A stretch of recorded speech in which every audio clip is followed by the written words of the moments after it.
baru dan pasti tasakuran bersama dengan yang baru. Dan ini merupakan modal utama dari Pak Ketua STAI yang beliau adalah generasi milenial ya. Generasi milenial saya kira akan bisa mengikuti arus perkembangan zaman. Nah, karena berhubungan dengan itu semuanya nanti pasti digitalisasi. Yang pertama tadi karena ada evaluasi tadi sudah bagus dari teman-teman TO ya. Jadi saya rasakan juga di UIN ya, ketika daring kemarin itu data malah tersimpan dengan rapi.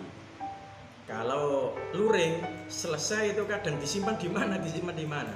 Tapi dengan daring semuanya akan masuk. Kalau katanya Bu Ketua itu jejak digital tak akan terlupakan dan terhilangkan, ya gitu kan.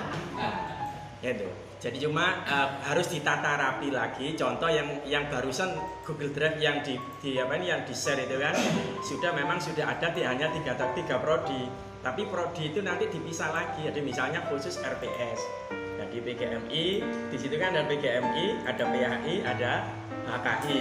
Nah cuma hanya rumah satu itu nanti di PGMI-nya nggak dipisah lagi. Nah kalau bisa dipisah, misalnya itu RPS, kemudian SK. Jadi nanti semua dosen akan memasukkan RPS di rumah RPS, tidak di luar campur dengan berbagai macam. Tapi sudah bagus lah, sudah ada perubahan, perlu kita apresiasi. Dan nanti ditata ulang. Karena saya gini juga pengalaman dari ya ketika sudah di UIN saya itu. Jadi bahkan satu mahasiswa itu punya satu rumah. Jadi katakanlah tugasnya mahasiswa ada di situ, saya ngasih nilai langsung di rumahnya masing-masing dan langsung terintegrasi dengan nilai yang dibutuhkan oleh TU. Jadi nanti dengan support ketua yayasan yang ahli IT juga saya rasa ya saya kira nanti bisa untuk bersambut payung dengan yang ada di kampus ini. Berkenaan dengan perkuliahan memang di UINSA kemarin saya mengikuti rapat di Saintek, khususnya di Prodi Arsitektur, memang sudah ada surat bahwa masuknya memang sudah tidak tapi luring. Nah, dimasuk, cuma memang kita belum pindah ke kampus baru, mungkin nunggu kampus Taruna selesai. Jadi biar bisa berdampingan. Nah, tapi insya Allah harus agak cepat Ibu Ketua Yayasan ya. Jadi insya Allah nanti launchingnya nanti setelah hari raya. Launching pembukaan di sana masih ada 2 fakultas yang dihitung, yaitu Humaniora sama FPK ya. FPK. Jadi kalau dulu adab ya, sama FPK sudah di sana. Nanti di sana ada 5 fakultas, cuma nanti launching keseluruhan setelah Idul Fitri dan masuk semua ke sana 5 fakultas itu tahun ajaran baru 22-23. Jadi masih ada waktu Bu Ketua nanti bisa menyulap langsung kurang lebih setengah tahun ini jadi. Bulannya Pak ya.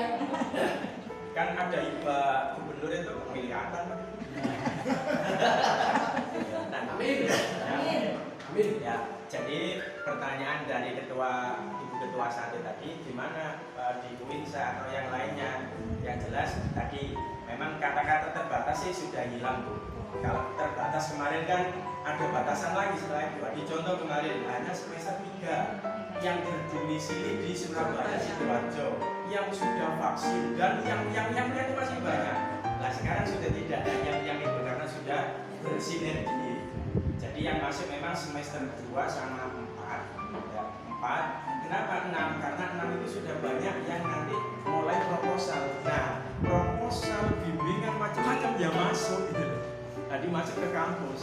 Jadi sudah tidak ada ujian daring, itu sudah tidak ada, baik ujian proposal maupun ujian skripsi atau TA tugas akhir, apalagi yang masuk ke lab micro teaching itu semuanya masuk, jadi tidak pakai daring lagi.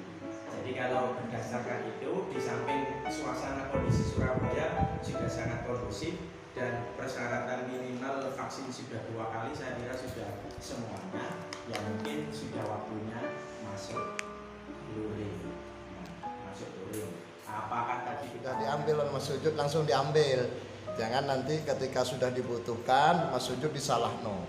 Padahal Mas Sujud sudah ngomongkan berulang-ulang, tolong diambil Pak di sini. Yang ngambil cuma saya Mas Sujud ya. Saya. Yang lain nggak ada ngambil. Nggak ada yang ngambil. Enggak, saya ingin sampaikan karena masuk YouTube ini. Jangan sampai orang tahu semua bahwa saya sudah ngambil ya. Nah. Terus yang kedua, bercanda ya. Bersantai ya. Yang kedua terkait dengan impasing. Untuk kuliah Bu Zahra, saya Pak Zuman, kemudian yang sudah impasing Bu Mala ya, kemudian Bu Mita nih. Yang sudah impasing kita bareng-bareng juga bulan Februari Maret tuh kenaikan impasing, karena impasing itu tiap tahun.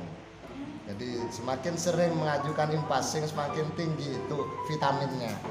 Jadi gitu. Karena saya Bu Zahra kuliah itu sudah terlambat, sudah beberapa tahun, 5 tahun lebih gak naik-naik. Karena apa?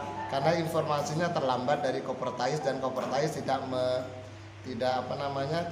menjelaskan tentang itu. Baru kemudian ketika Kopertais disemprot dari Jakarta bahwa gaji tidak boleh dinaikkan jika impasing tidak naik. Akhirnya apa?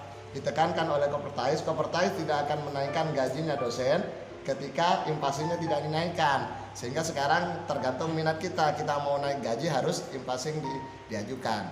Mboten mawon, terima kasih. Assalamualaikum. Betul.